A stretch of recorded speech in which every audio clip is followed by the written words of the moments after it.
Hi everybody, feel free to move up. This is going to be very, very, very casual. Very informal. And yeah, and if you want to go get up and get a cup of tea at any point, that's fine. If you get up to leave, I'll throw something at you. No, feel free to move around. Just a bit of housekeeping before we actually start. First of all, welcome to the Perth District Union Library. And the Perth District Union Library acknowledges that it is situated on land that is the traditional territory of the Algonquin and Anishinaabe people. This talk is sponsored by the Writers Union of Canada, and we are grateful to them and to the Canada Council, because everybody needs to be grateful to the Canada Council at all times. We are recording this for, if the recording turns out, I would love to be able to post it, not on the big social media, but just on our channel. We will try, if you're asking us questions, we will try not to mention your name. But if we inadvertently do and you are uncomfortable with that, please talk to me afterwards, okay? I've situated that so that the only people who can be seen are us, unless you particularly need to. Unless you really want to come. But anyway, so that's the housekeeping. Okay. And the other thing is, my name is Amanda Lewis. And I'm Tim Wynne-Jones. And thank you, it's been lovely. Okay, you're starting. Oh no, I'm going to start. Yes, I'm going to start, that's right. We have really rehearsed. David, I named the name. David said the other day, so have you and Amanda been rehearsing? I looked at him and went, no, we talked about it. No, but it's wonderful to be here because we came to Perth because of this library. I was, in 1988, I was invited to be the writer-in-residence for 10 months. There was an NDP government at the time. Just think about that. Imagine. Anyway, and they helped to pay for me being here for 10 months. So we came for 10 months in 1988 and never got away.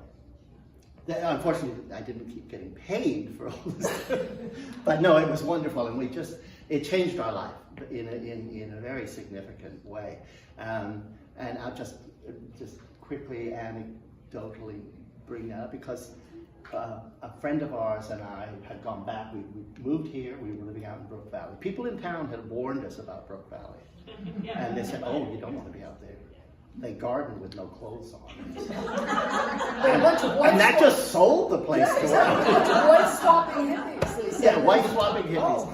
So we. That didn't work out for us, that part of it, but anyway. No, but I'd gone back to Toronto, and a friend of ours, Doug and Barnes and I, packed up the truck with the last stuff from our house in Toronto, and literally as we were leaving, a box arrived with my new adult novel, the last of my adult novels, which was called Fasting Gang, which is an an Anglo-Saxon word meaning the beginning of the fast, or Shrove Tuesday. Really big seller, as the name goes, Fasting Gang. Nobody could even spell it. But in any case, it arrived on the porch, and it was the hardest book I ever wrote. It was depressing and gothic and dark and sort of everything I was feeling about living in Toronto at the time. And we came up here, and the first book I wrote here fully was Some of the Kinder Planets, which is the most joyous experience I ever had as a writer. I mean, at one point, I remember laughing as I was working on it, just from moving here to this glorious place. Come on in. So the change is so significant that the last thing I saw in Toronto, of living there, of course, we visit all the time. Our children all moved back to cities, of course, but that's beside the point. But there's this box of this dark book, and then we got here, and everything kind of lightened up and became wonderful. And that's what I wanted to say. Okay, good. And good. you can segue from there. Yeah, I'm gonna. I'll sit down. As we said, this is very casual. It's a talk. We will do some bits and pieces, short little readings as we go along. But it is also, for us personally, a celebration of 50 years of living together. 50 years ago, this month, we moved into our first apartment together in Toronto. And that is, it's feeling like an accomplishment every day. And it's more of an accomplishment every day living with me, all right? I know, I get it. Yeah. So we hope to be together by the end of this talk as well. But we wanted to just touch on a couple of things about growing together as artists, and growing together as a couple, and the ways that that intersect, and ways in which some of that we used in whatever expressive medium we were doing. Because of course, neither of us were writers when we met. no, the thing that, yeah, so back up a little bit. The summer that we met in 1974, I was living at a hobby farm outside of Stratford. My mother had really wanted some land at some point. We'd come from New York. City. We'd come, yeah, from the city. We'd come and through Toronto. We were very urban people. But she had this desire for land. I think it had to do with a sense of security, of a home she'd never had. Her family had never owned anything. And so she bought this very ramshackle farm, which I will talk about later, but there's a photo of it on the front cover here. So this is actually the very first summer we met, Tim and I. Tim is dead center in the picture, with the hair out to here and the guitar, and my mother's on one corner and I'm sort of on the spine of the book getting squished.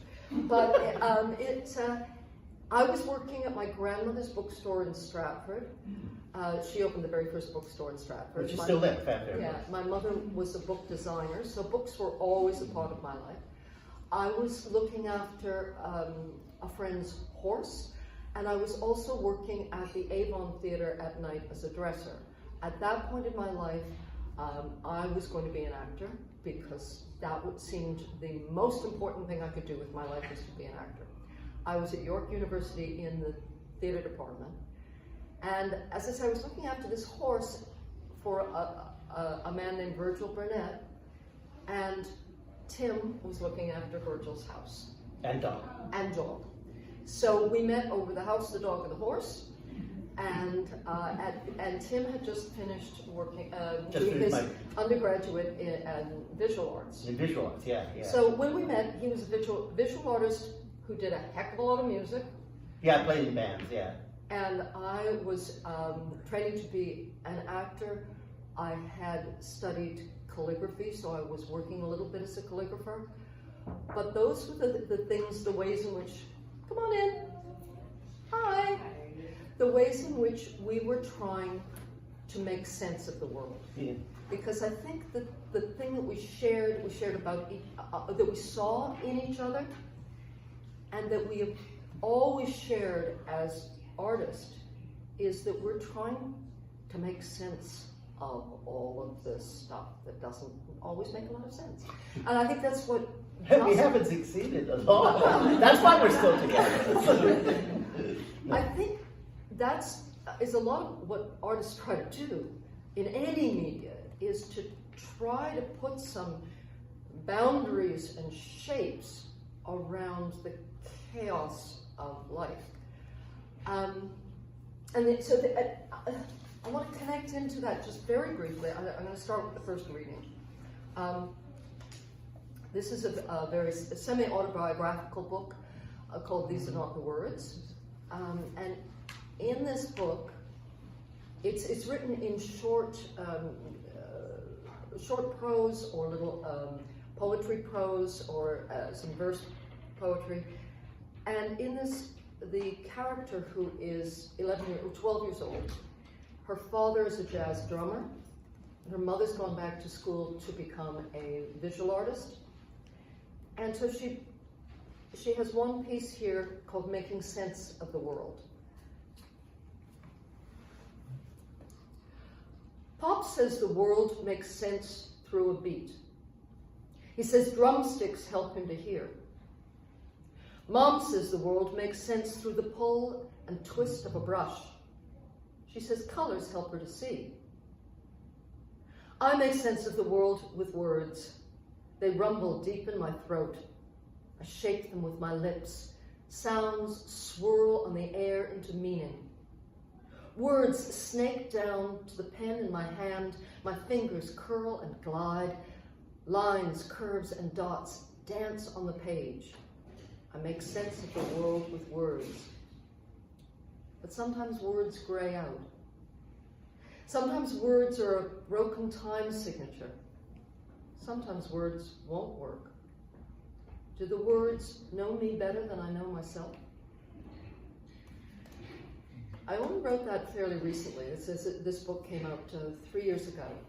But in a way, it encapsulates so much of what we were going through 50 years ago as young artists, and I think something that we keep coming back to as artists now.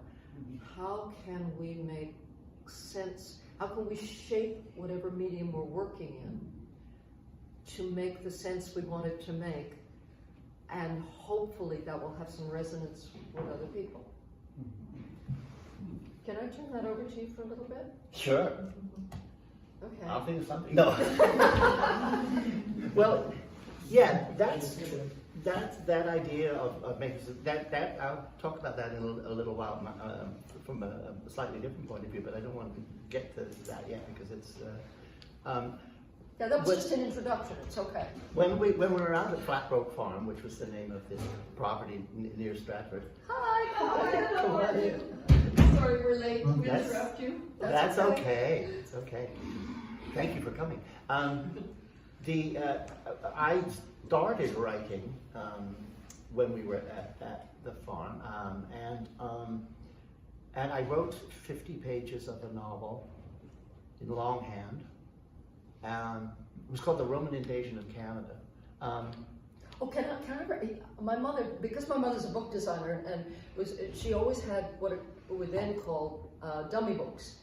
They would, the press would put together this thing that was beautifully bound and had all these pages and all these blank pages. I remember you doing longhand in this big, fat. Yeah, I thought I was going to fill it. I got 50 pages. It was like this thick. Yeah, and so and I did, and I've found over time, I've been teaching writers for a long time as well, and found over time that the number of people who've written 50 pages of a novel and then 50 pages of a novel before they finally are able to go through. So I was doing that, but I was also really drawn to the game of writing. And I remember Vicky Gabbro on CBC. Yeah. She had this challenge on her. She had, I think, an afternoon show, and she had this challenge to write a story that was 26 sentences long, and the first sentence of the story was 26 words long, and each subsequent sentence was 1 word short. So the last word of the story was. The last sentence of the story was 1 word. And I was just thought, this is great. I didn't never enter her contest, but I was doing it, and it was actually a really good writing exercise. And I remember giving it to students. I was teaching out in Alberta, and I was giving it to students as a kind of it was a wonderful way to, in a writing class, to break the ice, because everybody's really nervous and they don't want to reveal themselves, or, oh, I hope he doesn't ask me to read anything. So I gave them this assignment for like 15, 20 minutes or something.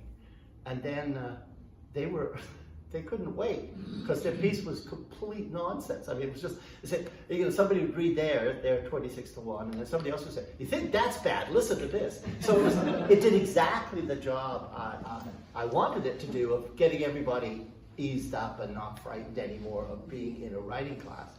Because people are very nervous, especially because they're there because they feel this need to find out, to express themselves, to try and figure things out. So I just go for games. But anyway, I remember one summer, a woman in class said, you think this is fun, don't you?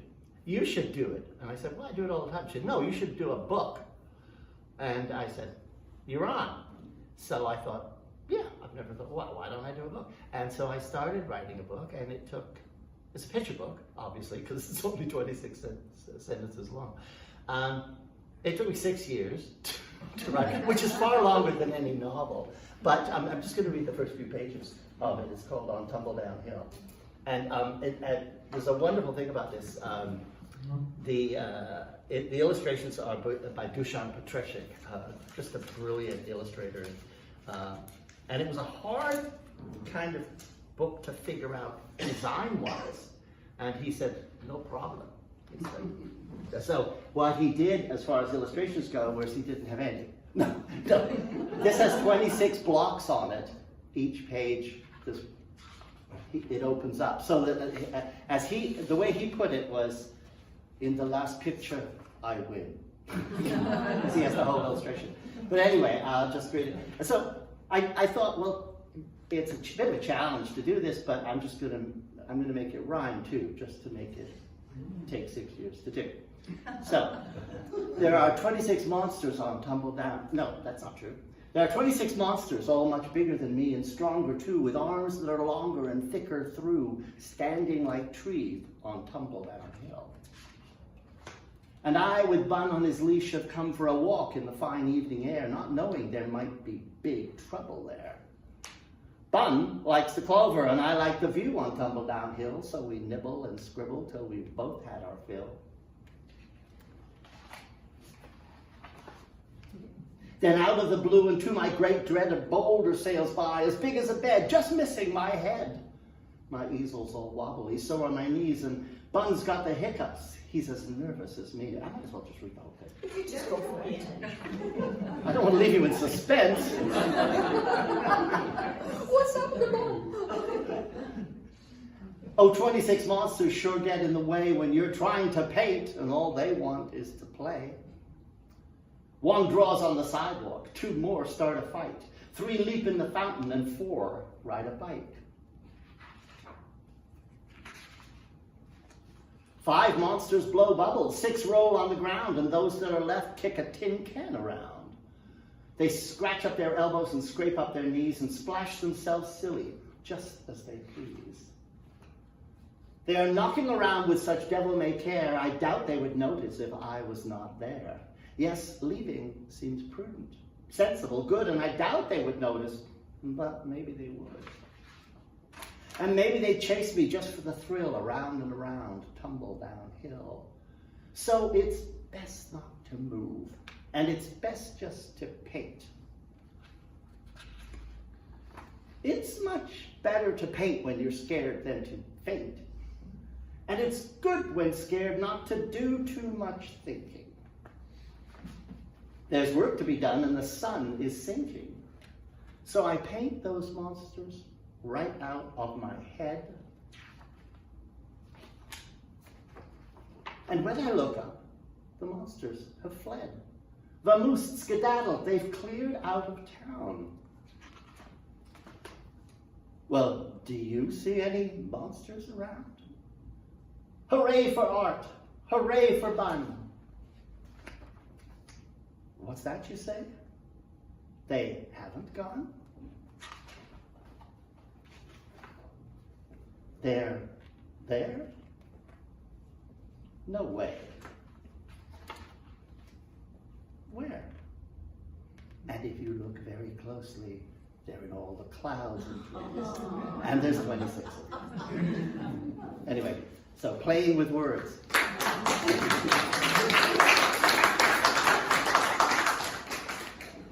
So I need to back up a little because I seem to have leapt from moving to Toronto together. Yes. And Tim having finished his undergrad as a visual artist, not really knowing what he was going to do in Toronto. I mean, you had no thought of moving. I mean, when we met in Stratford, I knew I was going back to Toronto because I was going back to theatre school.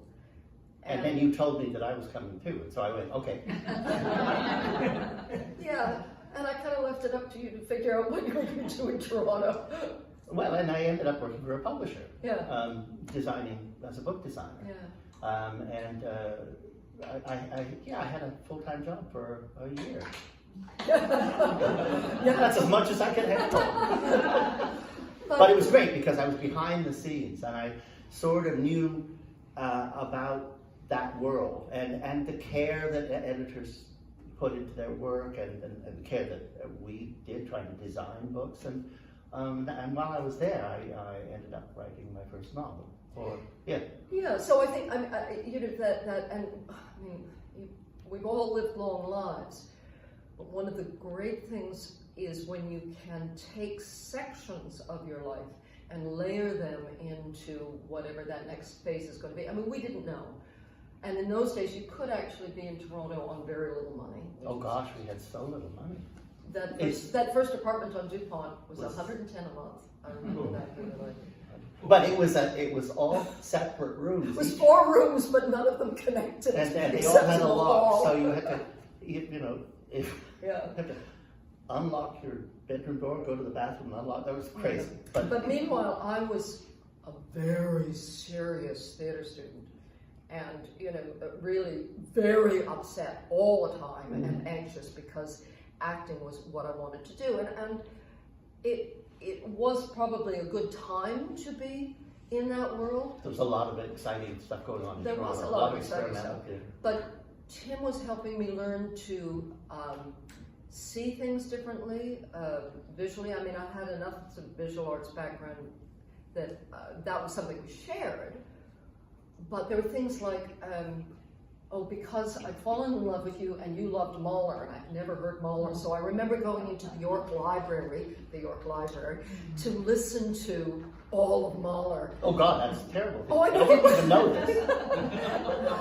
But it's a wonder that you stayed with me. You like this? well, and of course the other thing was that as a theater student I was always exhausted, so trying to stay awake to do that was really hard.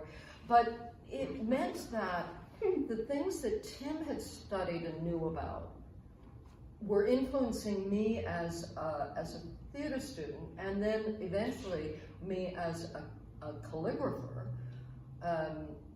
because that became a very important part of my life. And the things that I was doing as an actor then started influencing you. Well, yeah, especially there was the things at York in the theatre department were pretty. It was a pretty awful time as far as. It was a dreadful time. It was a dreadful time. There was a lot of horrible kind of sexism and abuse.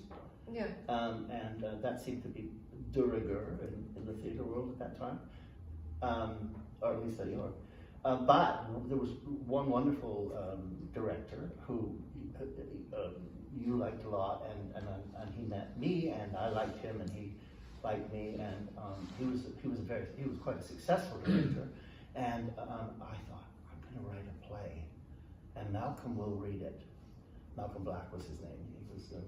And he will read it because he likes me. He will be so surprised, which he was. I sent him the play, and this is so amazing, because he said, was it in person or on phone? I can't remember. I think it was on the phone. He said, Tim, I don't even know where to begin. It's so awful. But he said it with such passion. Oh, it hurt him. It hurt him. It hurt him so much, and it was terrible. But I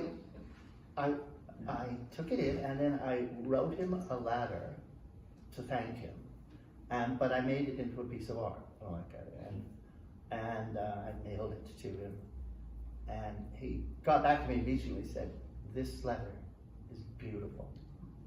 This is art. I don't know what you were trying to do writing that theater piece, but it was really, sometimes that's what gets you on the right track.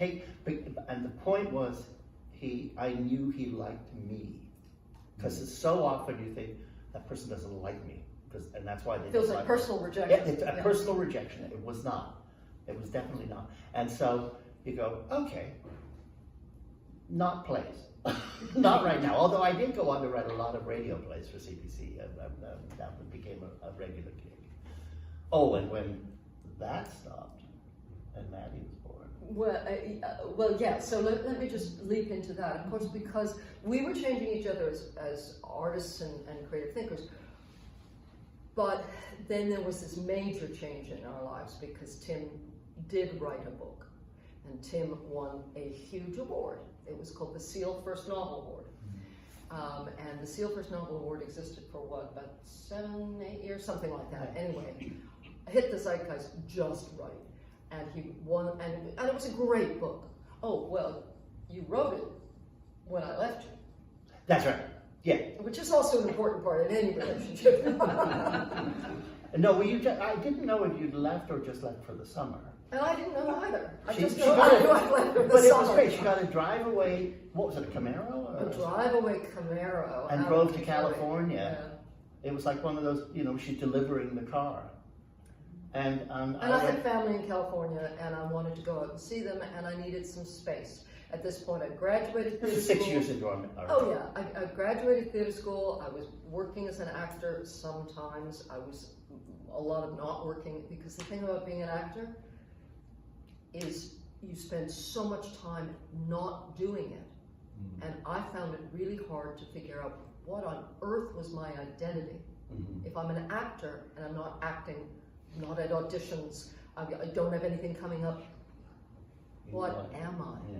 How do I do this on my own? It was all the wrong profession for me to be going into, but it was also one of those things that the rejection seemed to spur a kind of a personal masochism. I don't know. It's just like, you don't want me? Okay, I'll keep working at it. You could just keep on telling me you don't want me. I'll just work harder and harder and It harder. was so much fun, I gotta tell you. Anyway, so I took off in this Camaro and left Tim. Yeah, and she still had her American passport. So I didn't know. And you were actually thinking of looking at university in California, Santa Cruz. No, that was before I met you. Oh, okay.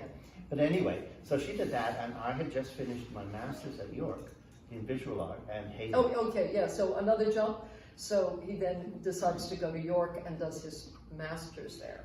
Even after I had dissed it for years. Yeah, no, yeah, she didn't understand. But I wanted to get a master's because I thought I'd like to teach visual art. And so I came up with this idea for a story, and then I rented a typewriter. Remember those? I rented a typewriter. It was an electric, what was the Italian typewriter? Olivetti. It was an electric Olivetti that, it was quite small though, and so it plugged in, but it would bounce across the It was really funny. And I wrote It's Odds End. It's my first, it's an adult thriller. And I wrote it in 5 weeks. It just when I had nobody around to Be distracting. Be distracting. That's right. And so I wrote this book. But this is kind of interesting because the book is a kind of it's kind of like a Gaslight kind of story. Although I'd never seen the movie Gaslight, but this man, I call him Mr. X. He's found this house that he just thinks is the house for him, but the only problem is there's somebody living in it, so he decides to get rid of them. But he recognizes these two people. One of them's an English prof, and the other's an artist.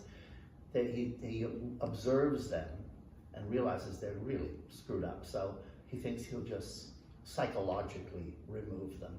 So he does things like goes into the house when they're not there and like puts 3 more grapefruit in the vegetable drawer of the fridge, or empties the salt shaker, or fills it. He starts doing all sorts of stuff. And she, Mary, her name is, but it has nothing to do with Nope, didn't know it. Anyway, I won't go into too much detail, but she is sensitive enough to realize that something's going on, and it's a psychological thriller, and that's the way, when it came out, that's the way it was billed in Canada and billed in the States.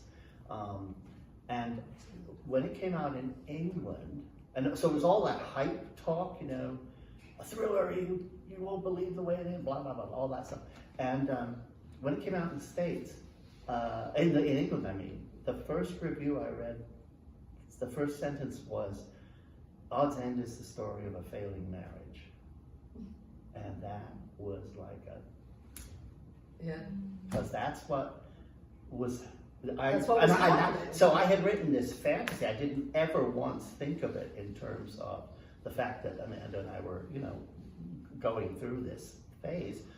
And I just changed it into this mysterious stranger who moves into your house and starts rearranging your life.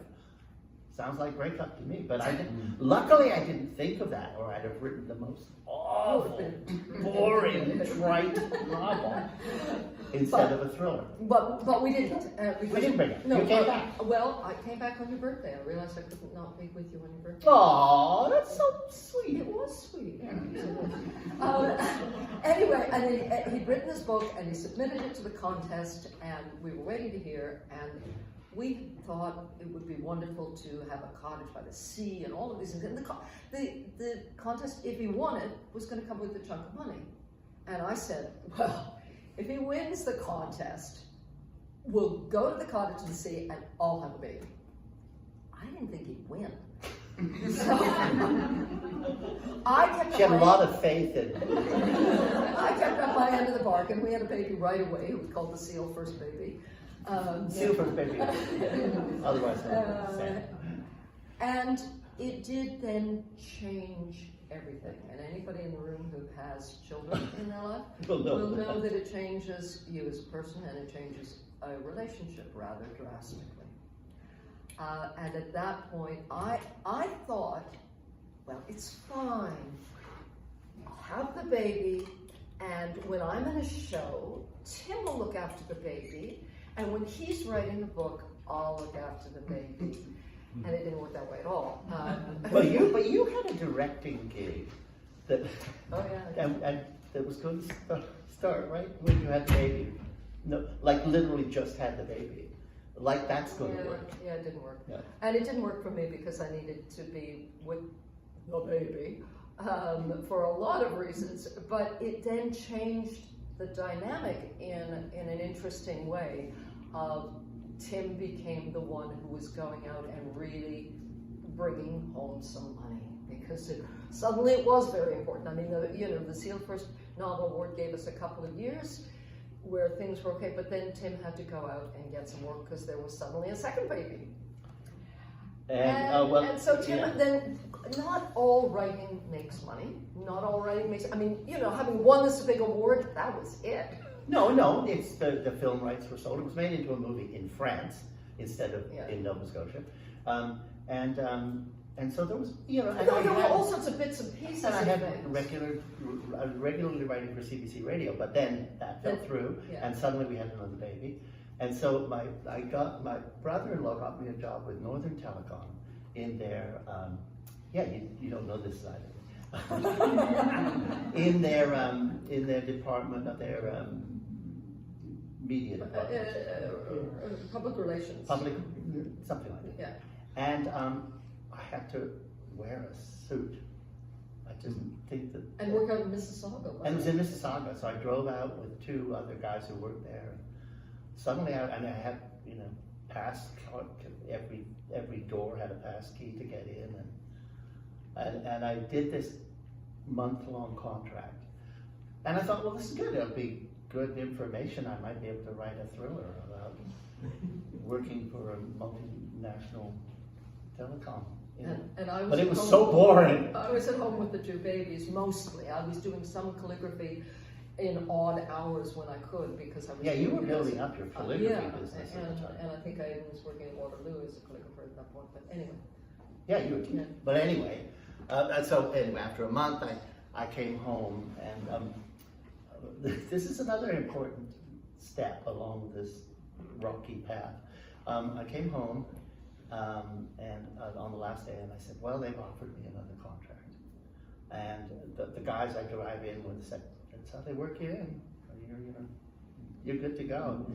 And I said to Amanda, they've offered me another month-long contract, and she said, well, that's great. We need the money, but you become a real asshole. And it was, we looked at each other and then burst out laughing because it was absolutely true. I came home and undid my tie and poured a scotch, and I was a walking cliche. And it was a really wonderful moment because we both sort of looked at each other and remembered, I think, that when we got together, this was not what we were going to do. It was not who we were. And so we would just figure it out. Yeah. And then we did somehow. I mean, you then got a lot of really interesting gigs. Did I? I can't. We must have. Fraggle. Oh, yeah. I got asked to write for Fraggle Rock with Jim Henson's work with Jim Henson. That sure helped. And, that did help. Yeah. And I was teaching at University of Waterloo. I was often taking babies with me, and I found somebody who could look after them while I was teaching in the class. And now it was, I mean, we were cobbling together whatever. It's always been cobbling together. It has always been. Because at that point I realized the theater world, I hated it. I wasn't going to go to any more openings, and it was just soul destroying, and nobody I knew had babies when they were trying to do theater. And so I was really going into the calligraphic art world, and I was taking really interesting workshops with some really international calligraphers. And I was at a point where I took this great workshop in the States with a man named Herman Zoff. And if you've ever used Zoff Chancery on your computer, you know, that has all these symbols, that's Herman Zoff. So he was designing for the computer. And I was in this great calligraphy class where half of the people realized, oh, this thing about computers, they're going to need people to design the typefaces. So half of the calligraphers were going into design, which is where the money was, and half of them were going into the visual arts aspect. Where there's no money. Where there's no money, and you never guess which one. You have always chosen the yeah. So we muddled along like that, and then the Perth Library, as Tim said at the beginning. And I have to say, by the way, that it was when Faye Cunningham was the librarian, but the force behind asking me was Jackie C. And I didn't know him, we'd never met, but he just had a feeling that I would be a great fit. There was this time, which is wonderful. You know, when Tim was saying there was a time when there were, it was a province-wide thing, libraries could apply to have a writer-in-residence. The writer-in-residence job was to be there, to be an advisor to people who were coming in, writing, you know, with their anybody in the community. And to do some community things like this. And the wonderful thing was that you wouldn't believe how many people in the community. All right. They had, a lot of people, a lot of older people had written a memoir, and they just wanted it to be good. They weren't expecting to get it published. They just wanted it to be as good as it could be. And I just found that so moving. A lot of war stories, phenomenal war stories, for instance, and things like that. And so it was a really good job. And meanwhile, we realized that we really loved it here. Well, yeah, and then we fell into being here and being in Brook Valley and realizing we'd found a community here that was really important to us. And we allowed that to affect who we were as artists, because, you know, there I was coming here as a calligrapher, and suddenly that was interesting to people. And I could get involved with the River Guild and the studio tour. But I also, suddenly, people were interested in the fact that I was an actor and was doing work with kids, because I'd always done work with kids. And so suddenly my theater work became important. And I started doing theater programs with kids here. And so we had sort of landed and found ways that it changed us as artists, but also made us, allowed us to grow. So as you said, you wrote Some of the Kinder Planets, which is the first book you wrote here. But then I also wrote my first book here, which is not of this. I just want to show you because I was so happy. And so I was taking everything I had learned as a writer. Because you're holding in a funny angle. Oh, am I? That's enough, you don't need to hold it up anymore. But as a calligrapher and getting to know, working with kids, that was then, I wanted them to learn things. So I was writing nonfiction. Tim was the fiction writer. I was not going to touch fiction. So I wrote a whole bunch of nonfiction at that time. but then we wrote a book together, Yeah, this was, which made us so happy. because it brought together a lot of things. The Rosie Backstage is all set in Stratford, where we had met, and where we continued to go on to the farm and then up for summers. And it's incredibly illustrated. So it's about a girl it's who's both a story and there are nonfiction elements. So we both worked on it together. So she goes back into Shakespeare's day. So you find out about Shakespeare, but you also find out about things like what does a designer do? What does a set designer do? A costume designer? All of the different aspects of being in theater. Yeah. And the wonderful thing was the publisher, when they wanted to do the book with you, but they said maybe you could involve me and we could make it into a story. And they thought that I would write the story and Amanda would do all the nonfiction. But that isn't the way it worked, because we started working on the story, and there was one moment which was quite wonderful. We were writing it on one computer. Because we only had one. That would be the reason. That was the reason.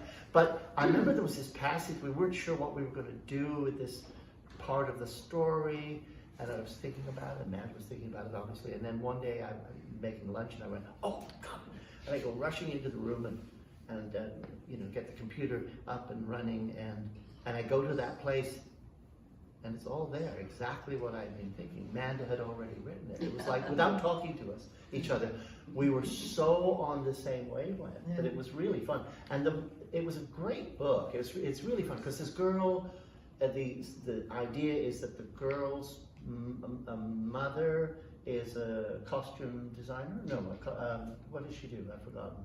Props. She does props. Yeah. And the father, the girl's father, is a lighting guy.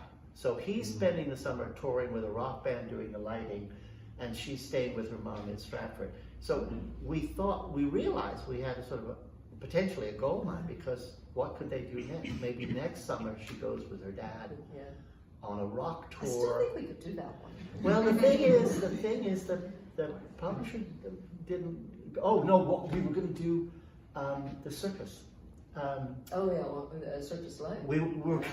We thought next year she's going to be with her dad doing lighting for Cirque du Soleil, and we pitched that to them, and I don't know if they even bothered trying to talk to Cirque du Soleil. Cirque du Soleil was becoming the biggest thing in the world, and we were not going to be able to write this book about Cirque du Soleil. Well, we could have written it about something else, but there's something weird happened with the publisher, and I mean, they sold out all of the copies immediately and then never reprinted them. It's a great book, but that was That's really the only fun. book we've written together. But everything is, we bounce things off of each other all the Constantly. time. Yeah. So. So what? I mean, so then after Rosie, shortly thereafter, I got my job in Ottawa. So I wasn't writing at all at that point. You were running a theatre company. I was running a theatre school for young people, and so but you were just all the time writing. Yeah, I went through a period of writing a lot of books, and and I use this. Where are we? Sorry, we're going to wrap up pretty soon because we're going to get to lots of questions. Yeah, well, I hope there's questions. Yeah. No. Back at the beginning, Amanda talked about trying to figure out, writing to try and figure out what's going on. Try to bring some cosmos to the chaos of living. And apart from playing around with words, which I love to do, I found that I had always been trying to figure out my father. Now I know that doesn't happen to any other guy, but it sure happened to me. And he'd been dead for quite a while at that point. But he'd fought in the Second World War. Well, he'd been an engineer, a royal engineer from England. He was, but I didn't find out till after he died that he opened up Bergen-Belsen concentration camp. He'd been in the first troops there, and it was his job as an engineer to deal with this. And he never talked about it. He used to tell funny stories about the war. It's okay. Come It's on. also, We can it's start time for a little dancing. dance. That's you and me. Yeah, we should be careful dancing. Just find a better song, more tempo. No. So, he would, as I say, he would tell these funny stories, and there were funny stories, but he stayed away from all this stuff that was, and you know, the term post-traumatic stress disorder did not exist, that term, and he was firmly of that British school of, stiff upper lip, but clearly when I look back, I mean, it was not only that, he was probably bipolar. Because he would be the life of a party. He was terribly funny. He was a great raconteur, especially around the table. He'd tell great stories, and then then he would go into a funk and he'd just disappear. Either literally he'd go into a room and close the door and be in the dark. I remember once walking into a darkened room and he was sitting over in the corner. It freaked me out. I was young. But anyway, I wanted to write a war book and try and understand what it must be like to fight in a war. I mean, and what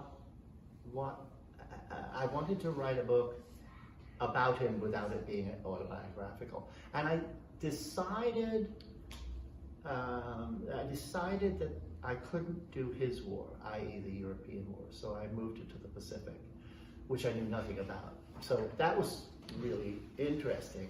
But I also figured out something. I figured out that I wanted the 17-year-old protagonist to have a wonderful father. But his father was a holy terror, was just this horrible man, much worse than my father.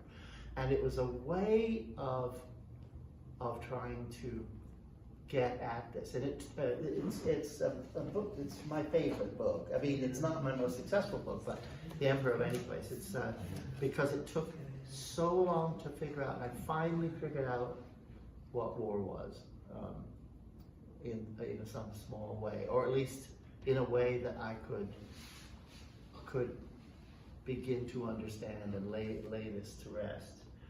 So this, what happens is without giving too much away, Evan, the boy, the 17-year-old's wonderful father, dies. And suddenly out of nowhere comes this grandfather, who is he's in his 90s, but he's from South Carolina, and he's tough as nails, and he's horrible, it seems. But he has a story too. And I think what took me so long to write it was when I sent it to my editor down in Boston, it was 650 pages. And she read to page 70, which was really good of her. It was 20 more than page 50 to go back. But anyway, and she said, "Oh, now we're in Iceland. How fun." And it was like, it was so many stories. But because I was having to write his story, the grandfather's, although it wasn't his book, I needed to know what he'd been through and why he was like this, in order that I could, and then I took all of that out and just cut it down to being Evan's story. But writing the grandfather's story made it possible to, without ever mentioning any of that, to know what made him tick. And so it worked. So I'm just going to read one scene between Evan, he and Evan. He's just been there shortly. Hello. Done? Okay. So they're meeting. They've already clashed, Evan and his grandfather, several times.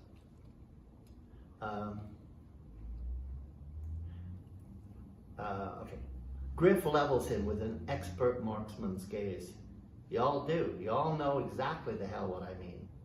He was listening. He heard me talking to Lee. Oh, that's subplot. You don't need to know. Okay, sorry. Where do I want to start this? I'm on the wrong page. That's what. Evan stops. There is no more strategy left in him. You and my dad didn't get along. I get it. It's got nothing to do with me, okay? Well, it should. Why? Because you were a subject we had words about, your daddy and me. Evan makes a face. I tell you true, he wouldn't let me near you, son. Evan stares at the old man. What's that supposed to mean?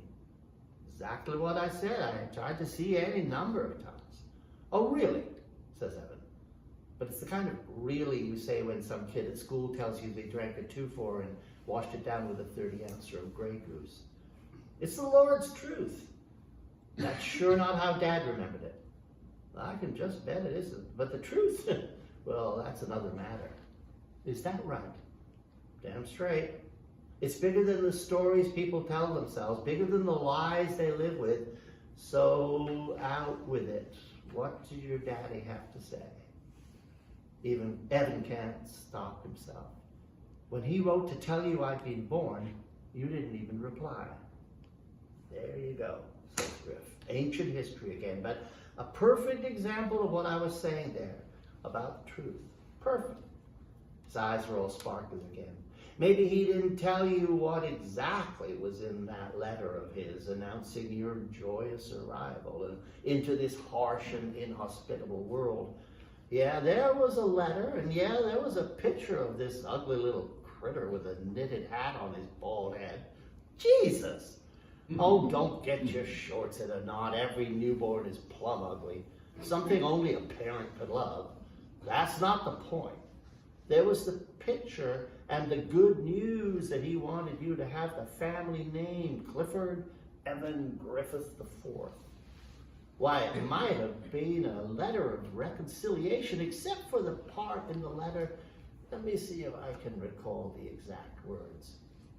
Griff rests his head on the back of the chair. He raises one finger. Yeah, I got it.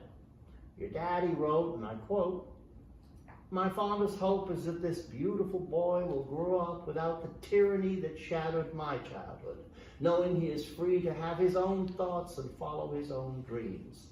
End quote. Evan stares at the man with the smug grin on his fleshless lips. In this light, he might be a jikaniki. That's a whole Japanese thing. There's only one thing I can tell you for sure that you and my father had in common, says Evan. This big, fat, ugly hate fest. Oh, I am feeling the disgust. Can't you just let this go, says Evan? The war is over. You won. My father's not only out for the count, he's dead. Isn't that enough for you?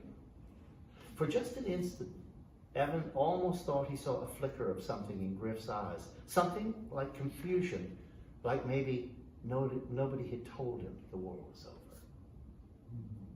And I'll just leave it at that. But that's what I felt with my father. I mean, that the war didn't end. I mean, it just spirals. I don't know how many of you have had, parents who have been connected with the war. And it was so, and trying to figure out how do I resolve this.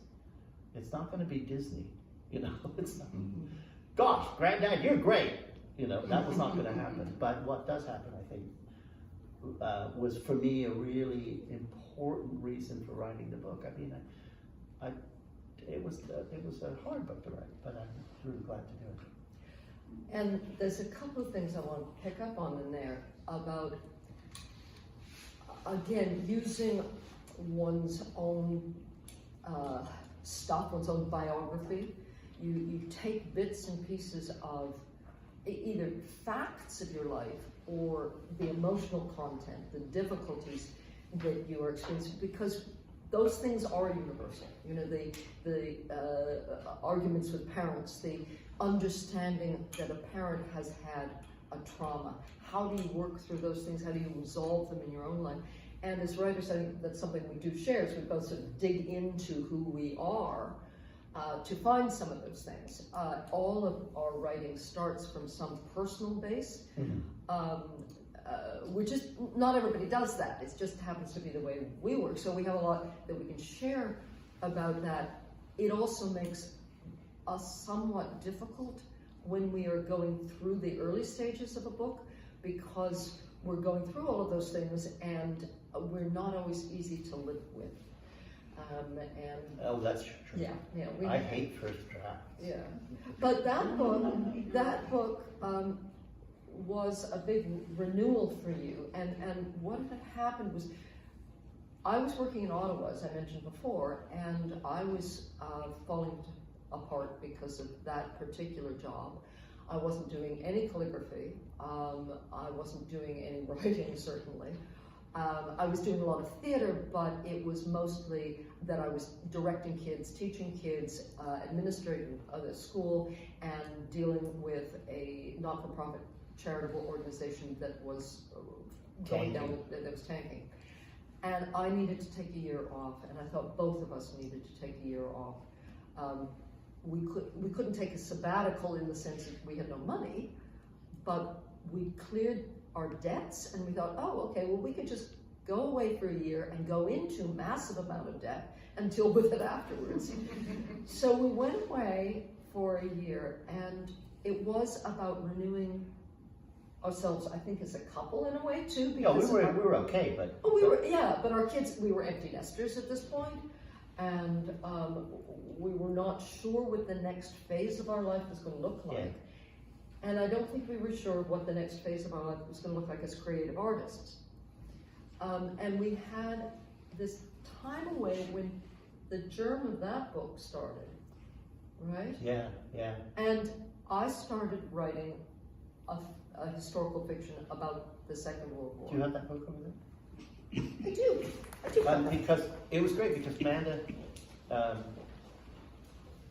Amanda went to we were in the War Museum in London. Oh, yeah, I mean, this is it. You have to go out and see things and get inspired. So, yeah, I went to the Imperial War Museum in London, and because they had an exhibit called The Children's War, and because I've done all of this work with young people in terms of theater education, but also teaching them how to write and things like that, I was interested in this exhibit, and I went, and it was great. They had kids' rooms recreated from the 40s in England, and all sorts of different, the air raid shelters, the Anderson shelter, the Morris shelter, and things that kids were doing and how they were coping with the war. And it's always interested me that children they don't get a chance to vote, they don't get a chance to ask what their world is going to be. And they are the first victims of war as the society breaks down, and as this, anyway.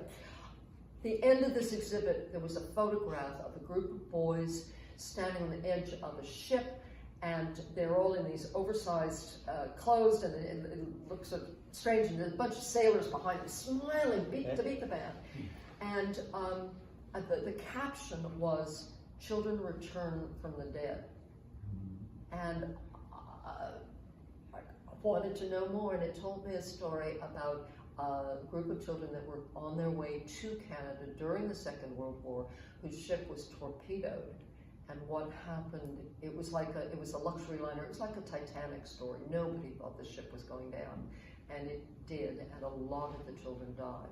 But some of the children didn't, and there was quite an adventure story in there. So I thought I wanted to write that as a nonfiction, and there we were on this year away and talking about all of these things, and I wrote to an editor friend, and I said, "Oh, I've come across this great story. I want to write it. It's like a Titanic story. I want to write it. It's good, and I want to write it as a nonfiction." And she said, "No, I think it's a fiction." Shelley, I don't write fiction. Tim is a fiction writer. He doesn't want to write this story. I want to write the story. She said, "No, you have to write it as a fiction." I don't know how to do that. But you did. But I did. And so that we rented a cottage for a month in Devon, and overlooking the sea. It was that cottage we meant to do when You have to wait till the kids have grown up. And we went there, and we wrote and researched. And a playwright friend of ours came. She came, and so she was working on a project that then I helped her produce years later, a play called Up to Low. And which ended up going to the National Arts Center. Yeah, so it was just this really wonderful, formative. We were all working in the ideas. Central, and I wrote the first draft of this, or a lot of it. And I wrote a lot of the draft of this. Yeah, on that. yeah. So that was a whole renewal, which was really important for us both to do. And I came back from that trip knowing then that I couldn't go back to the job, and we had to make other changes and other changes and other changes. So I think renewal has always been a really important thing for us to do as artists. And then also this thing of looking at our lives. So I'm going to do a short that has nothing to do with that. Oh, but just before you go, I just wanted to say that when you were talking about going to the War Museum, I wrote a trilogy of books about Rex Zero, set in Ottawa during the Cold War. And because I remember being in Ottawa in the Cold War, and the day all the sirens went off in the city. And we knew, every kid knew what that meant. That they just dropped the bomb on.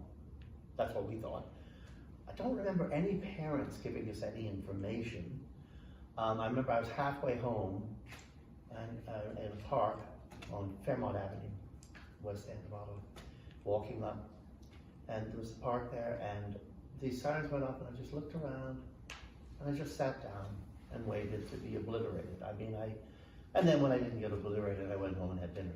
But the thing was, I've always thought about that, and I wanted to write a story about it. So the first book is called Rex Zero and the End of the World, and then the other two, and they're all set in that period. I got invited to speak at the Diefenbunker. Has anybody been to the Diefenbunker? Which is the Cold War Museum, which is the bunker where ostensibly the government would go when Canada was annihilated. And the funny thing is, Diefenbaker was never going to go. He would not go, even if Because he couldn't take his wife. Exactly. So anyway, I spoke, and then they decided to make a Rex Zero room at the Diefenbunker. It's still there, and I got to help curate it, which meant finding Hardy Boy books from exactly the same vintages of that time, and finding a bicycle, the right bicycle. I mean, they bought it all, and it was amazing. And apparently they do overnights, like where kids have birthday parties in a bunker. We have a fun idea of fun. But then always, from then on, the overnight started in Rex's room, which was really fun. Yeah. Anyway. Well, and all of that is about mining your life, your past, at various, and as I said earlier, mine the emotional content, and you mine the actual facts and pour them in. I mean, when I wrote my first book, my first novel, I wasn't doing that. I was really working on the research and information. I mean, there was some emotional things I could connect to, but I had no experience of the war. I didn't have that kind of war stories or second generation war stories that Tim had had.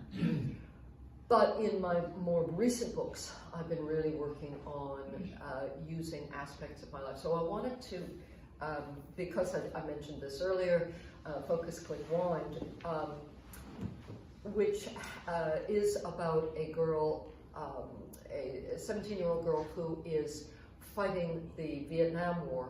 She starts off in New York, ends up in Toronto, ends up on the Underground Railroad in Toronto helping draft dodgers, and gets involved with political action. So it takes place in 1968, but there's a lot of resonance to contemporary people who are doing political action to try to change the world, to make the world a better place. I just have to say before you read that this book was shortlisted for the Jeffrey Beelson Historical Fiction Award. Yes. Yes. Thank you. Great. Thank you. Yeah, it's a nice award, and I think both Tim and I feel really that it's very, very important to pass on history to young people, because without understanding history, you can't understand where we are now contemporarily. So in writing this, though, the part I'm going to read to you actually has to do with this, because I'm trying to bring it back to a circularity about being here. Yeah, Amanda had a structure in mind. I was just going to show up. And that's the difference between the two of us. one of the things that I talked about at the beginning was this urban-rural split we've had. As I say, I was born in New York, moved from New York to Toronto, which to me at the time seemed like such a lesser place. I felt I was really resentful of being in Toronto because it just seemed like Hicksville, you know. Now, Toronto in the 60s was kind of Hicksville, but it isn't. And it was just something that I had. So There was one restaurant that stayed open. I put a lot of that into this character who's struggling with all of that. But then they end up at a farm outside of Stratford. Circularity to this discussion. Outside of Stratford, where they are plotting with some other people about how to blow up a bridge that is outside of Elmira, Ontario. Now, true fact, when I was researching this, outside in Elmira, they were producing Agent Orange. So the Uniroyal Chemical Company was making Agent Orange, shipping it by a small rail line that was built for this purpose, shipping it from Elmira, St. Jacobs, down into the States to go to Vietnam with Agent Orange and destroy things. So when this group, now I didn't know anything about that when I started writing the book, but when I found out, I thought, oh, that's pretty juicy. Elmira and St. Jacobs just down the road from the farm that we used to spend this time, that farm that we used to spend time on. So I thought, okay, I'm going to set a scene there, and so there's several scenes there where they're trying to deal with this. In this particular scene, Billy, who's the character Billy, is with her co-conspirators, and they're at the farm, and then they're going to buy the dynamite that they need, but they need to be really inconspicuous, and they basically sort of put on what she thinks of as costumes, disguises, to go to the general store. And again, it's this In thing Mitchell, Ontario. Sebringville.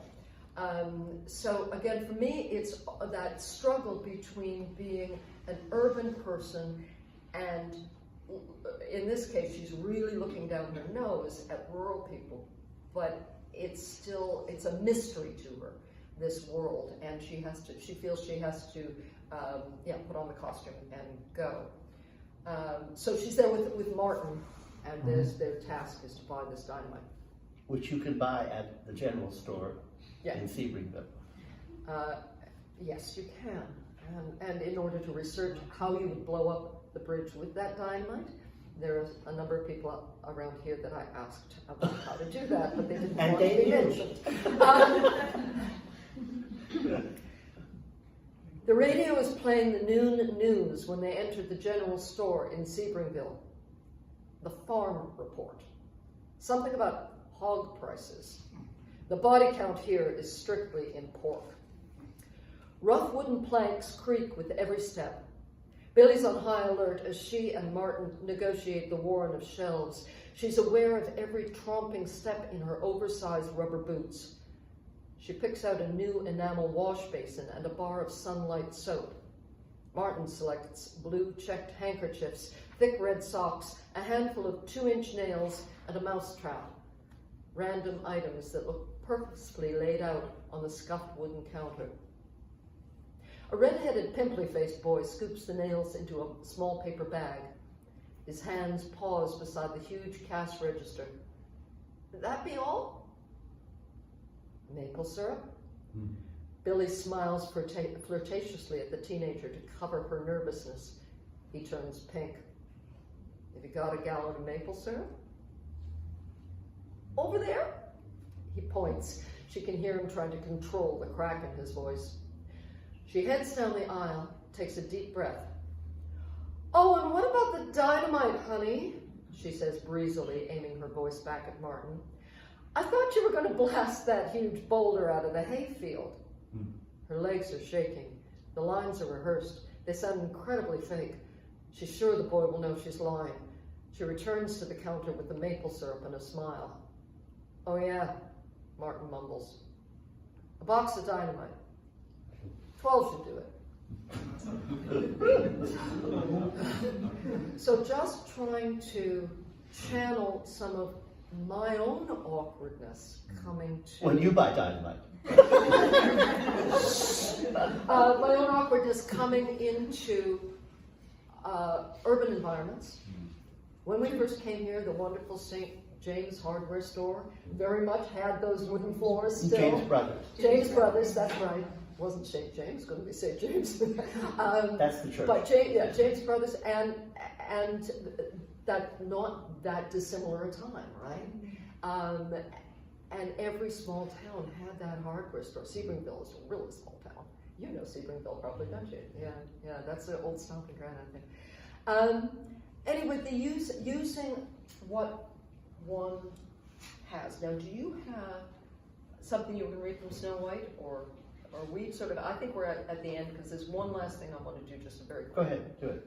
A conclusion? We're okay for a conclusion? Yeah, and then if there's questions, Yeah, we'd love to. So, because, again, I like circularity as much as I talked about making sense of the world. So this is my most recent book. I've been really lucky. The last couple of years I've been writing up a storm, and that's been fantastic. So. And I've been making dinner. Oh, which comes into the making dinner part. The kitchen you sink. should all be here. We should all be eating, because Tim is such a wonderful cook, and he just has looked after me while I've been writing and reading and researching and learning, and I went to school again, and all of this, and he has looked after me. Well, she's the writer in residence at our house. And then actually, there's also, you've just got a graphic novel coming out in 26, right there. 2026, yeah. Yeah, so, yes, things are ticking along. So this book, A Planet is a Poem, is my most recent book, and is getting some very nice notice. I'm very happy about that. The cool thing about it is that it is a book about the planets of the solar system, of our particular solar system. And each planet is like a character to me. So I wrote a poem for each planet. So it's a non-fiction poetry book. But each poem is done in a different poetic style. So there's a sonnet for the solar system, there's a villanelle for Venus, there's a companion poem for Pluto and Charon as they spin around each other. And so when you read the poem, and then, because my designer is so cool, they open it up, and you learn about the planet, and you learn about the poetic form. So it's kind of like three books in one. Very beautiful book. I can take no credit for the design, but I've been absolutely thrilled with it. So I wanted to end tonight with what was actually the hardest poem for me to write, but is this idea about writing to try to explain the world or learn about the world or make sense of stuff. I think you can tell from some things Tim was talking about with Emperor. Sometimes you're trying to work something out about yourself or your life, and you do it as an artist. You either do it through painting, or you do it through photography, or you do it through writing, or you do it through dance, or you find some way to explore this aspect of yourself you need to sort out. For me, when I was a kid, I did want to be an astronomer, and I didn't have the brain for it, or never came to pass. Writing this book was like I could spend time being a little astronomer Amanda, and I could really delve deeply into poetic forms. I've done a lot of work with poetry as a calligrapher, a lot of work with poetry as a theater teacher. My first plays were poetry on stage, so this was like a wonderful come home to me. So the hardest poem for me to write was a hip-hop poem. Sonnets I got down. Hip-hop's not my rhythm. So I had to really work on this. I'm going to stand up because the only way I can do it is standing up. But hip-hop poems, hip-hop is the poetry, both poetry and in terms of music, the most universally done poetry now on the planet. So I knew I had to do this. Hip-hop is about challenging ideas. It's about your neighborhood, and the whole thing about this book is neighborhood, our neighborhood of the solar system. I did have to, as I was writing it, I got a lot of great advice and feedback from that seal first baby, from our son Zan, who was a DJ for a long time. And I would send him things and we'd bounce it back and forth, so credit to him too. But the mistakes are all mine. So the last poem in the book is called Your Turn, a hip-hop poem for future astronomers. Years long past, people thought that the earth was flat like a bath mat. Travel too far and you'd go splat over the edge, and that would be that. Above they saw a cosmic dome, a closed and covered cozy home, a blue and sparkling astrodome below, a void without a clone. But some people asked questions, looked harder. Some people observed, thought longer, and had new ideas that were bolder. They proved Earth's not flat, but a boulder. The sun is a star and much older. Surprised to discover Earth has a place, a planet like others, it spins through space, circles the sun at a yearly pace, rotating each day at its earthly pace, the human race a jewel in this home base. And that is a truth you cannot erase. Now it's your turn to learn and discover, look for new facts you can uncover, find out more things in outer space, more truths you cannot erase, more truths you cannot erase. On that note, Does anybody have any questions? yes. Your kids, are they artists as well? Yes and no. Yeah. So the son that I was just talking about, he is a very serious film writer, has been writing film scripts for many, many years, has not had anything produced yet, but he has a day job. A very good one. A very good day job. I think one of the things... That's one thing they learned from us. Yeah. Get a day job. Yeah. Our youngest son was a professional actor, and he also decided eventually on a day job. It was a brutal career, and he's in a startup, and it's yeah. But I think he is writing. Our daughter, the middle one, is the artist. she